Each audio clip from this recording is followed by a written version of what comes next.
Bienvenue dans cette vidéo où je vais vous partager en toute transparence, et croyez-moi, il y a besoin de pas mal de transparence sur cette vidéo parce que j'ai pas tout fait bien au contraire. J'ai fait un démarrage ouais, catastrophique, pas catastrophique sur la nature des trades, on va en parler, mais catastrophique sur ma gestion des émotions et sur la gestion de mes trades. Et justement, je pense que lorsqu'on démarre en trading et même lorsqu'on est aguerri, et je pense que s'il y a des traders dans ma petite communauté, mais communauté que j'adore, merci à vous. Voilà, s'il y a des traders, que ce soit en swing ou en day trading, voilà, la gestion des émotions est un combat, je pense, permanent. Qu'on ait 5 ans de trading, qu'on ait 7 ans de trading comme moi là, cette année, qu'on ait 10 ans, 15 ans, 20 ans, on est toujours dans la gestion permanente de ces émotions pour essayer de les maîtriser. On ne peut pas les supprimer parce qu'on est des êtres émotionnels.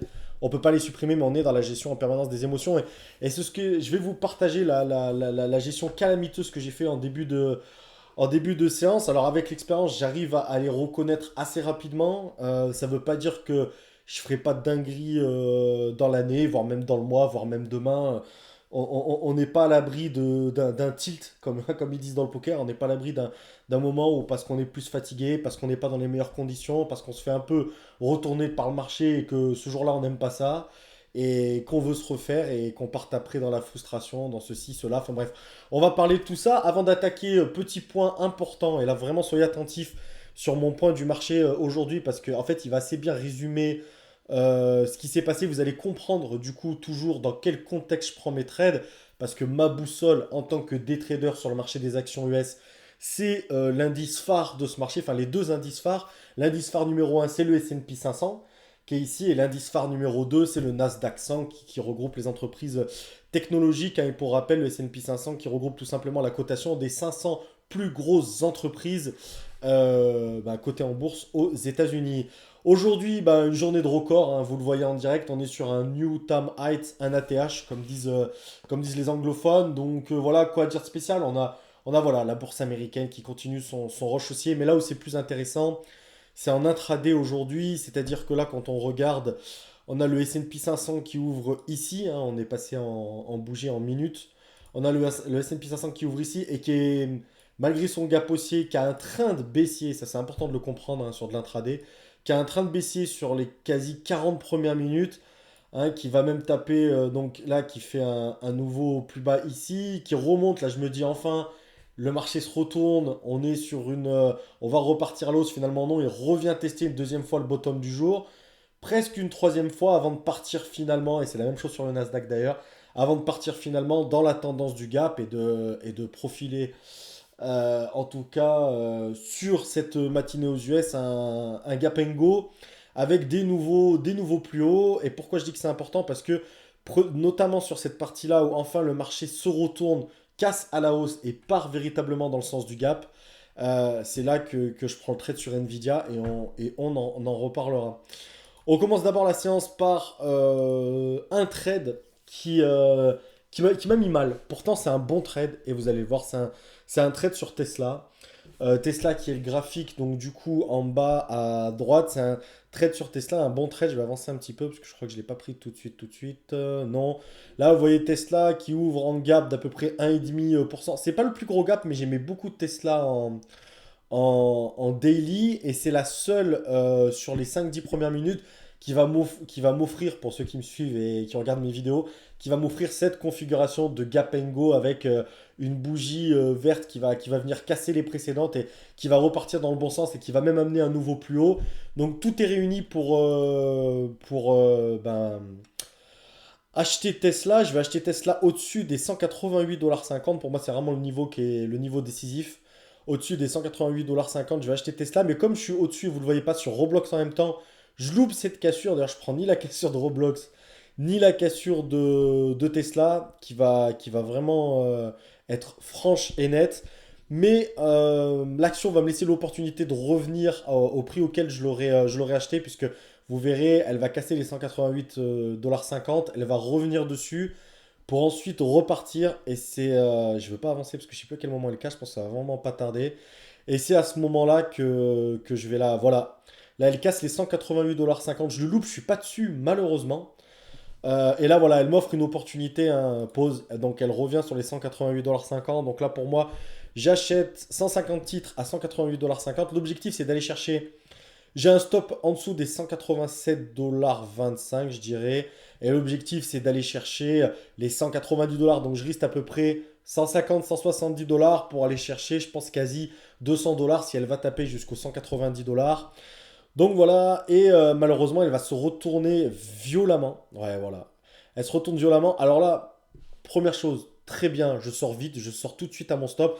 Je connais ce genre de, je connais ce genre de bougie. Normalement, là, il y a eu un petit piège. L'action devrait continuer son train de baisser. C'est ce qui va se passer. Mais en fait, là, je perds 125 $. Je vois ça, je veux tout de suite me positionner en short. Vous allez voir, donc là voilà, je short au plus bas. Elle n'a pas encore cassé les 187 $. C'est là mon erreur, j'aurais dû attendre qu'elle casse les 187 $.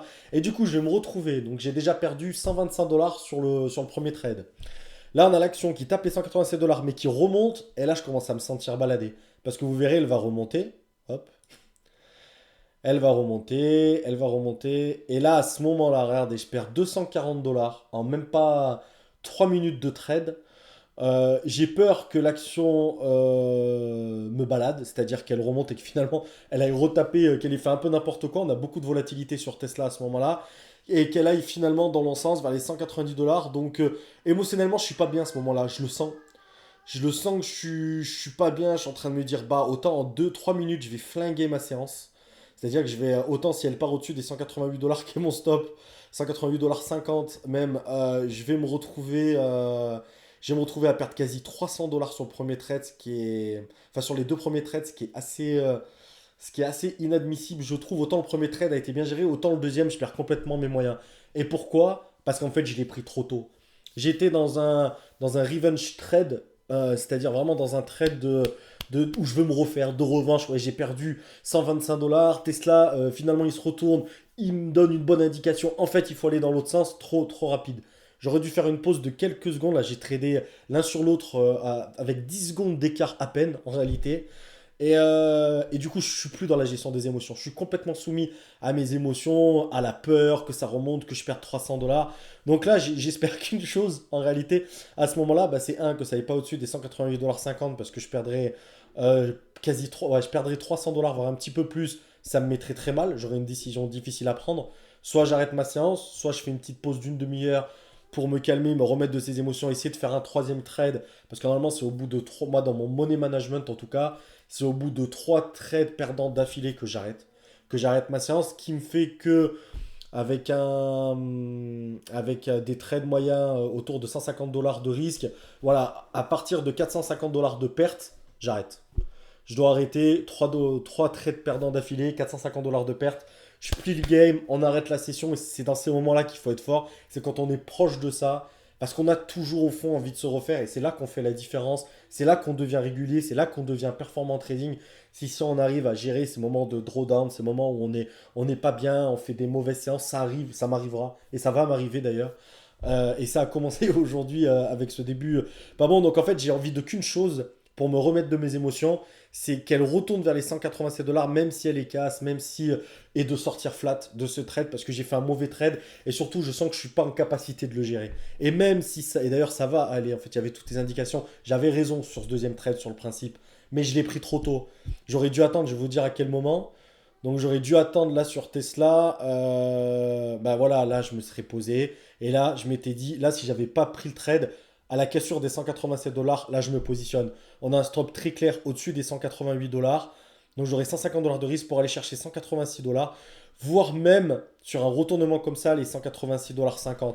Et voilà, et là, je repartais quasiment balle neuve à la fin de ce deuxième trade, qui aurait été un beau trade, qui aurait été un trade avec de la gestion des émotions propre, pas avec un revenge trade qui pue la merde et qui aurait pu me coûter très très cher si Tesla était aujourd'hui en train de me promener. Et il y a des jours où ça arrive. Et c'est souvent les jours où on n'est pas bien qu'on se fait le plus balader. Donc là, j'ai senti tout de suite et je me suis dit, voilà, si elle atteint ma target, bon là, elle la casse. J'ai un petit espoir. Je me dis, bon, mais là, elle commence à remonter. Je me dis, non, stop, je sors. Même si j'ai raison, je suis plus en état de trader correctement. Et je le sens. Je le sens que je suis soumis.